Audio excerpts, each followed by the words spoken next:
Aujourd'hui, je rencontre Mick Michel, la muraliste et l'animatrice culturelle. Elle nous parle de ses murales à travers le monde, de son métier non traditionnel, de son implication auprès des jeunes, ainsi que de son militantisme acharné pour le féminisme. Alors, suivez-moi.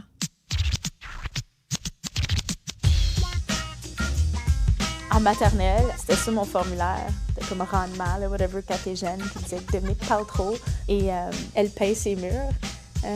Il y a quelqu'un qui me dit de pas peindre ses murs un jour. Je suis super contente de te rencontrer ici même au Café Jackson de la Galerie des Arts, Mick Michel.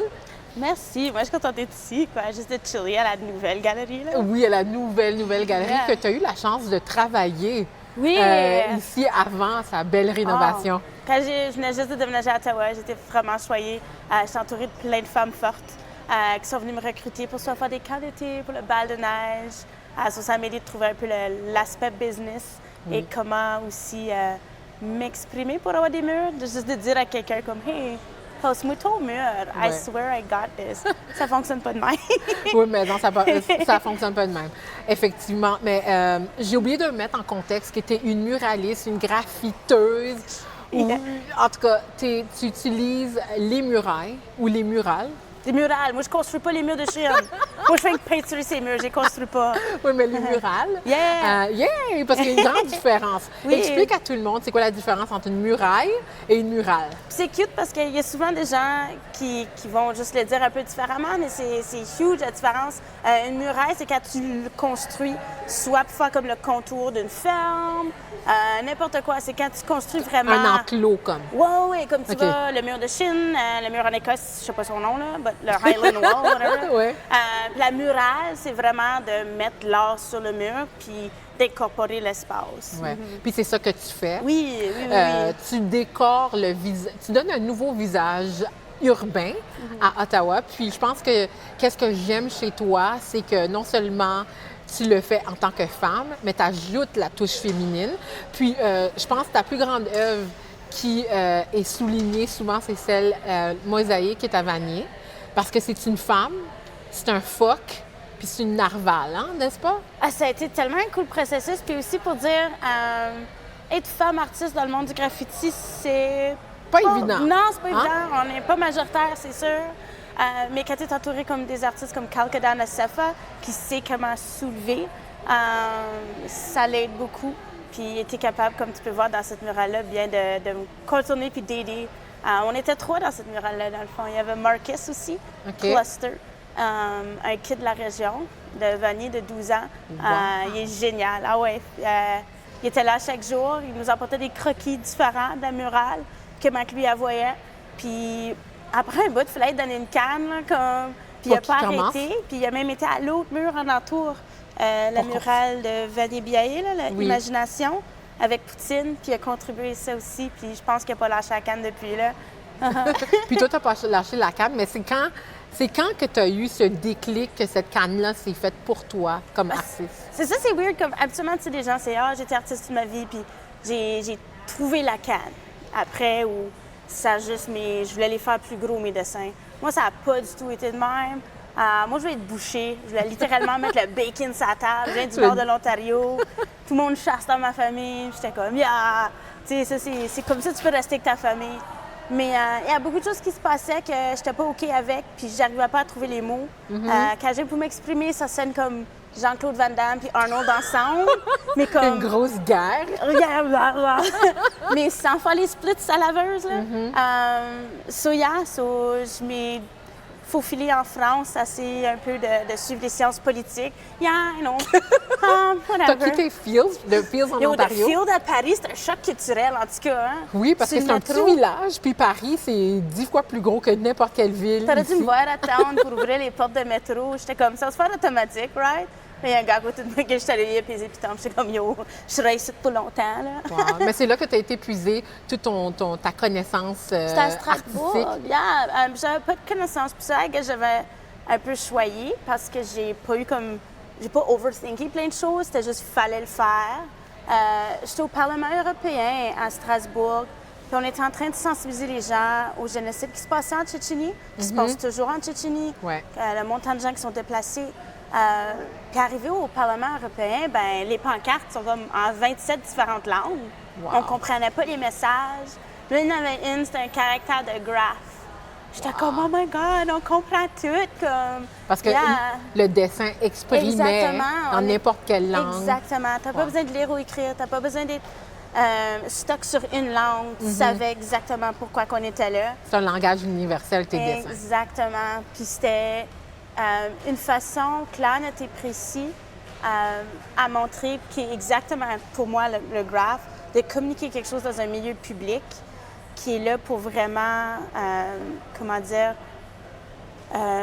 donner plateforme peut-être aux gens qui sont de minorités visibles ou invisibles sans aller à l'encontre de leurs éthiques, de leur culture, de leurs valeurs, mais quand même se faire entendre. So, quand j'habitais à Lyon à l'époque, puis quand je suis retournée, j'ai trouvé une crew qui faisait le mural, puis je les ai achetés jusqu'à temps qu'ils me laissent finir leurs échelles, laissent primer leur T'avais mural. quel âge, à peu près? 21. Wow! 21, 22. Puis c'est là que tu as commencé. Puis c'était weird parce que j'étais un peu choyée où je suis tombée. J'étais en France en 2004-2005, pardon, 2005-2006. C'est quand Sarkozy a dit qu'il était pour se débarrasser de sa racaille. Puis quand le graph a comme...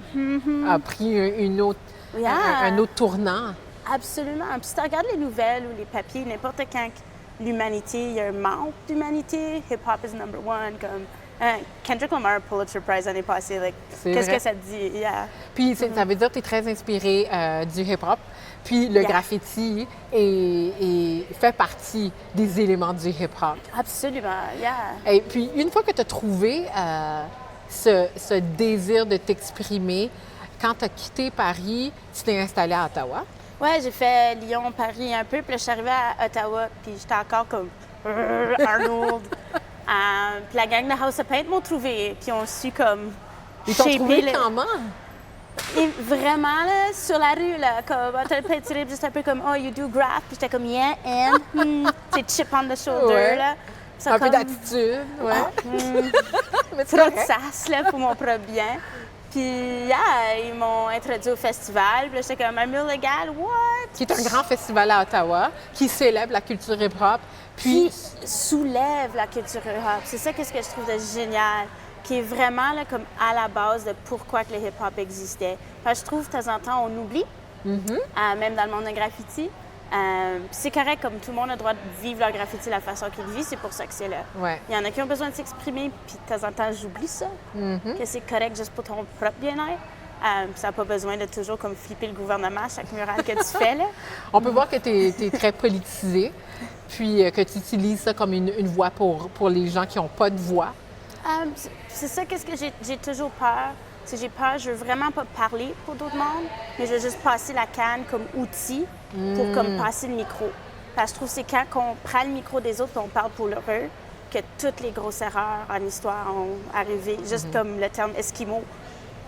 Imagine-toi si quelqu'un me disait, là, toi, t'es mangeuse de poutine, puis c'est le même qu'on réfère de toi, puis c'est le même qu'on va identifier ta culture. Bien, c'est sûr que je me sentirais pas aussi valorisée. Ouais. Donc, je pense que c'est très important de passer le micro puis d'écouter. J'espère que c'est ça qu'est-ce que je fais. Tu as une partie de ta culture et une culture autochtone. Puis ton nom veut dire quelque chose bien... Ton prénom, Mick, veut dire quelque chose de très important. C'est quoi la définition de Mick? Tout le monde a toujours pensé ça, mais c'est super drôle. Yeah, c'est super cute. J'étais mal renseignée. Mick veut dire castor à la Win, c'est sûr, mais ça n'a pas rapport. Mon prénom, c'est Dominique Michel Boisvenu. Dominique Michel Boisvenu. Puis mon nom de famille. Mais sur une pièce d'identité ou sur des cartes ou sur un écran, ça n'apparaît pas toujours. Souvent, c'était le Nick qui apparaît. Puis même dans ma famille, ça a toujours été Minique.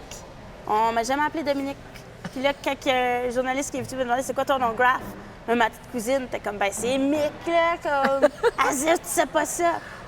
J'étais comme, OK. Alors, on vient de clarifier que ce n'est pas un nom autochtone, mais bel et bien un diminutif de Dominique. Ah oui, j'ai déjà eu des journalistes qui sont comme, Mikway, how are you, Mikway? Comme... À qui parle? Or Monica. Ça, j'étais comme, Monica, non. Non. On te voit souvent dans les écoles. Oui. En train de faire des ateliers. Puis on dirait que tu donnes, comme tu dis, tu passes le micro, mais tu passes la canne aux jeunes pour qu'ils s'expriment. C'est quoi le processus de ton atelier avec ces jeunes-là? C'est ça qui est cool, c'est premièrement de définir c'est quoi le graffiti.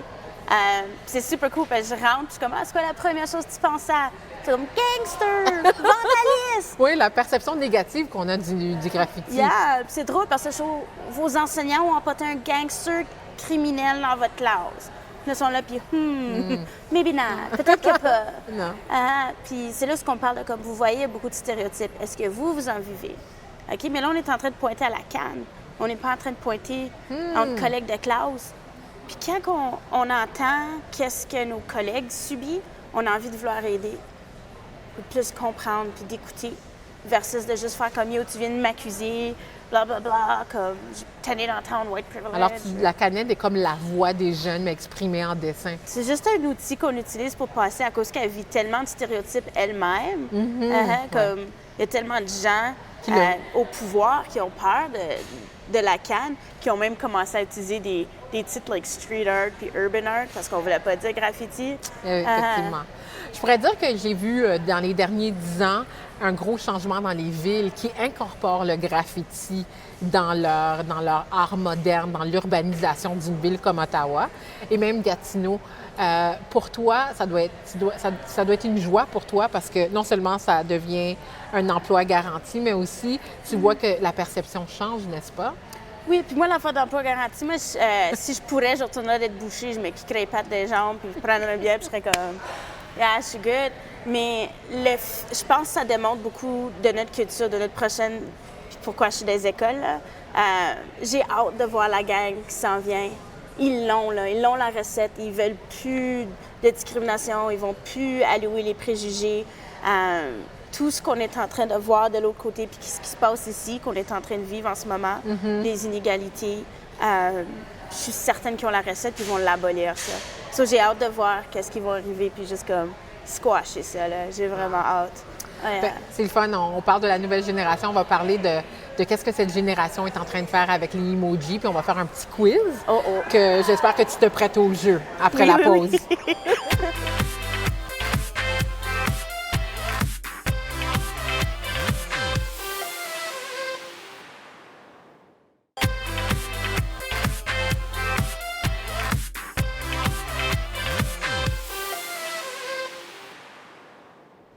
Alors, on est de retour avec Nick Michel, la graffiteuse, muraliste, etc.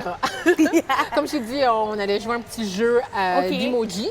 Alors, moi, je vais te donner une situation ou une description d'une publication que tu as faite sur les médias sociaux. Puis tu vas me trouver un emoji qui représente bien ton émotion. Je pensais qu'il fallait que j'ai nomme. Tu n'as pas besoin de les nommer. Voilà les emojis. Alors, on s'entend que tu as placardé la ville d'Ottawa avec des belles murales. Quelle a été la réception du public par rapport à Mosaïque, qui est à Vanier? Ça a commencé de même. Ça a été moi qui ai fait beaucoup de ça. Ah oui! Puis après ça, ça fait meh. Puis après ça, ça fait yeah! Il y a eu des débats. Explique-moi tout le processus. Les gens ont mal reçu. C'est pas les gens. C'était des gens qui, encore une fois, ont voulu parler pour d'autres personnes. Puis ils ont assumé que je célébrais la culture Inuk, donc je ne fais pas partie du tout, qui n'était pas vrai du tout. Donc il y a eu une pétition contre le mural. Oui, absolument, que c'était de l'appropriation culturelle. Puis avec la façon dont c'était décrit dans cet article-là, il y avait absolument raison de penser à ça. Mais d'où est venue cette idée que c'était relié à la culture autochtone? Alors, c'était plus la culture Inuk spécifique. Inuk, OK. Avec les animaux qu'on avait choisis avant, c'était un phoque pluvieux. C'était une grosse baleine bleue. Puis c'est le public qui avait voté. Moi, ça faisait 3 ans que je faisais de la recherche pour cette murale-là. Ça, c'est quelque chose qui n'a pas été mentionné. C'est vraiment le public qui a voté pour. Puis on a consulté la communauté de Vanier. J'avais aussi mentionné dans un entretien que Vanier, Ottawa comme tel, c'est la plus grande population Inuk hors de l'Iqaluit. On l'oublie, ça. Sur quand ils ferment des drop-in centers, ça n'a pas de sens. Mais ça a ouvert le dialogue. C'est pour ça que je disais comme ça a commencé comme ça. Alors, on va les reprendre. Ça a commencé comme ça. Puis là, moi, j'ai fait beaucoup de comme « Oh my God! Non! » Là, t'as passé. Puis Carl Cadan était super fort, puis comme We got this, t'inquiète pas.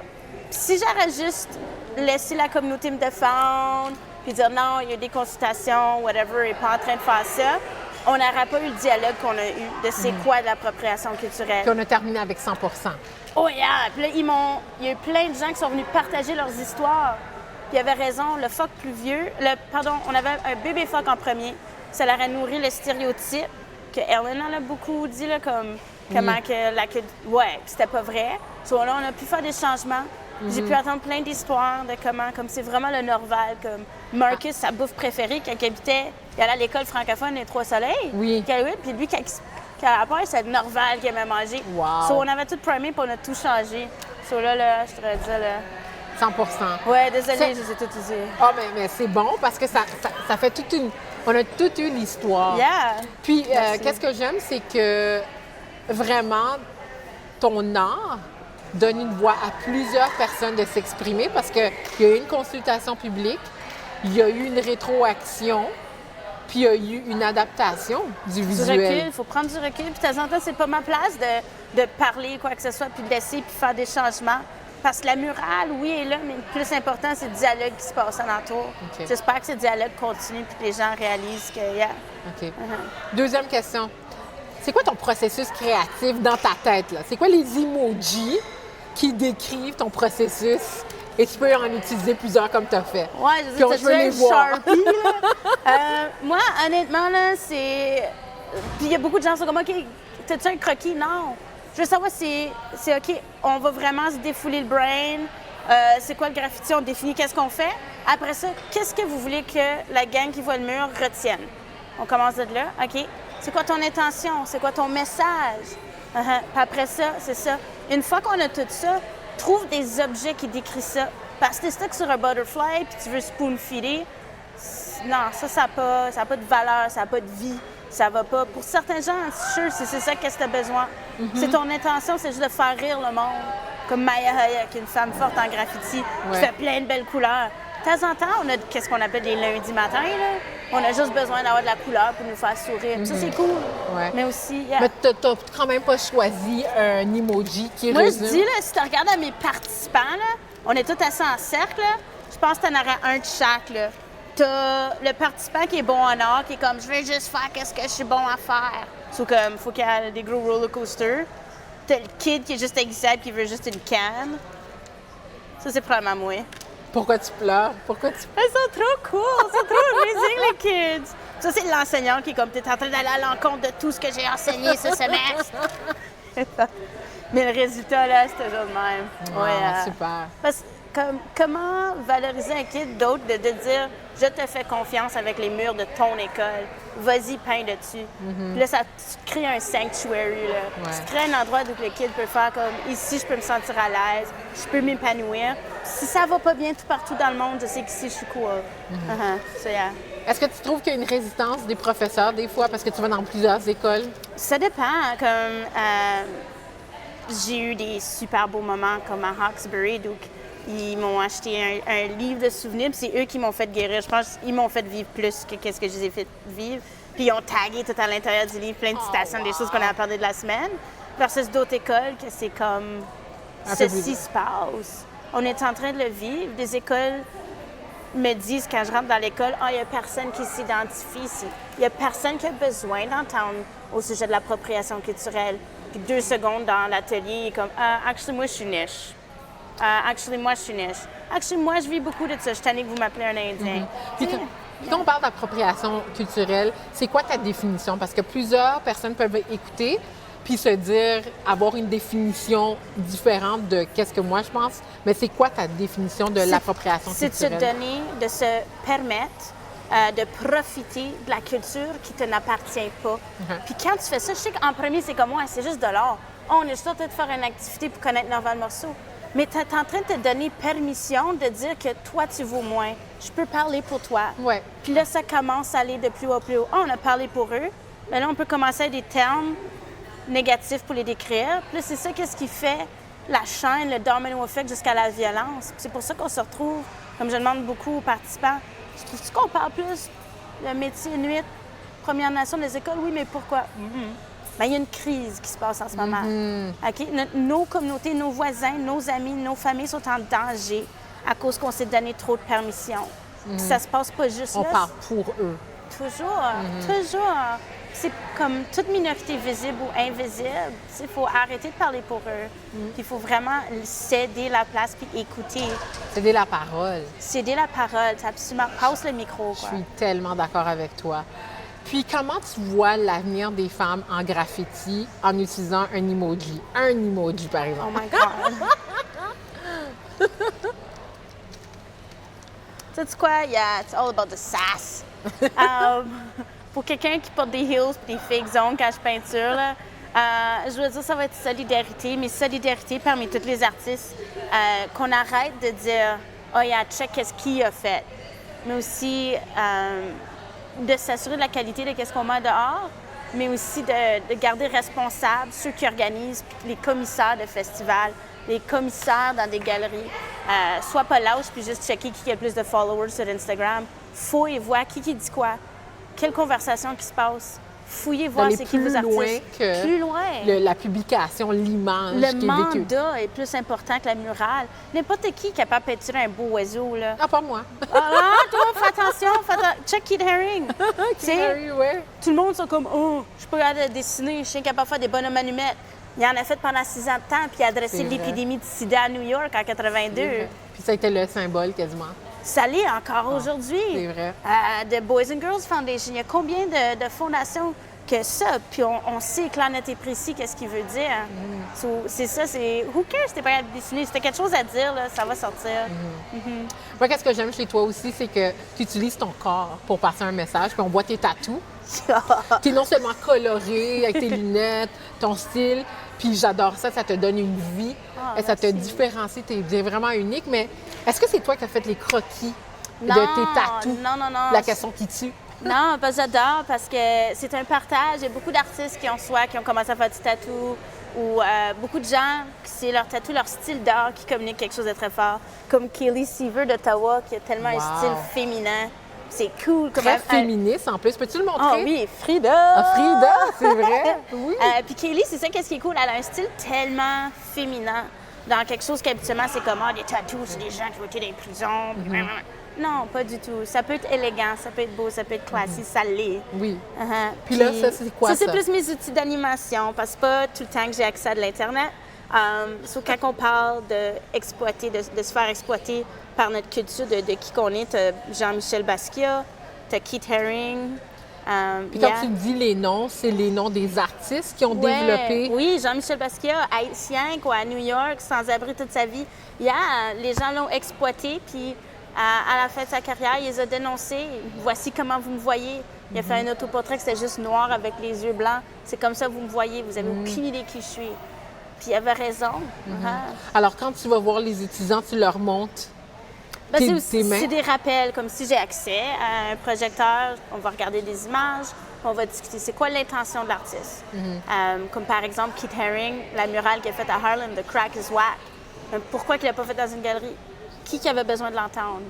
Tout le monde. Exactement. Tout le monde. Exactement. Puis quand les polices sont venus pour peinturer par-dessus, en 86, si je ne me trompe pas, toute la communauté s'est mise en avant du mur, puis on fait comme non, écoute, on a besoin de votre aide.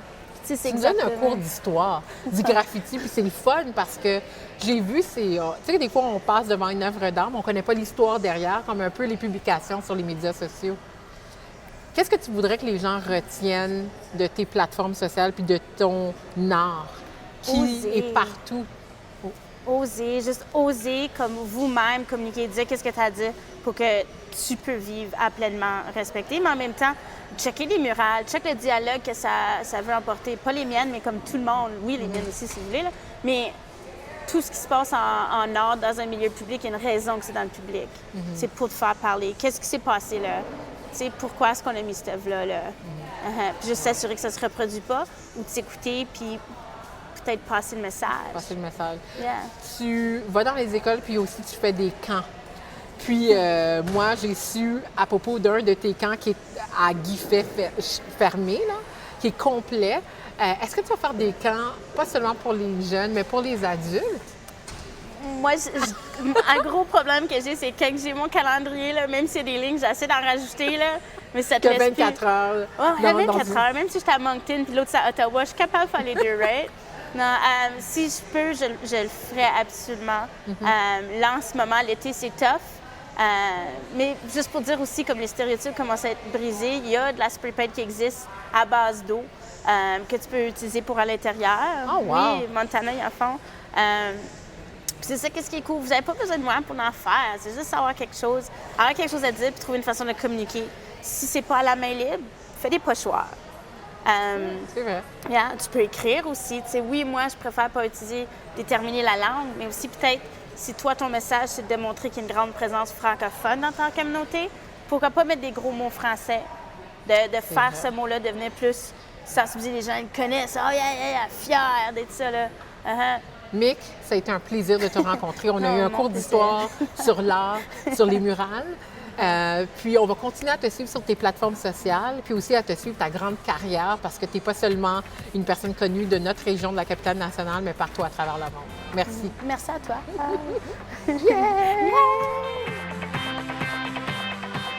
C'est déjà la fin de l'émission. Je vous remercie d'avoir été des nôtres. Suivez mon invité sur les médias sociaux ou sur sabinedaniel.com.